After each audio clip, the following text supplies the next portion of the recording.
অনেক দিন ধরেই একটা আউটডোর শ্যুটের জন্য কিন্তু আমি অপেক্ষা করছিলাম, কারণ এই কদিন যা মেঘলা ওয়েদার চলছিল তার জন্য বাইরে কিন্তু শ্যুট করা একদম পসিবল হচ্ছিল না। তাই আজকে সূর্যের দেখা পাওয়ায় একদম রেডি হয়ে চলে গেছিলাম সেই ভিডিওটা শ্যুট করার জন্য। প্রথমেই দেখতে পেলে যে আমি কেমন কাঁদছিলাম, ঠিক এই কদিন আমাদের অবস্থা তাই হচ্ছিল, কারণ আমরা ভিডিওটা শ্যুট করব ভাবছিলাম আর মেঘলা ওয়েদারের জন্য আর করতে পারছিলাম না।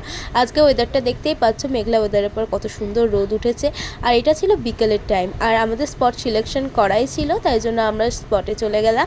আর এখানে কয়েকটা ডান্স ভিডিও শ্যুট করে দেন একটু জলে খেলা করে, এটাও একটা শ্যুটের পার্ট ছিল, তো এইটা করে আমরা একটুখানি মজা করে নিলাম। দেন শ্যুটটা কমপ্লিট হয়ে গেল আর আমরা শ্যুট কমপ্লিট করে বাড়ি চলে এলাম। আর এখানে আমরা কি বলছিলাম দেখো, আফটার ভিডিও শ্যুট আমরা এখানে ফটো শ্যুট করছিলাম দুজন মিলে।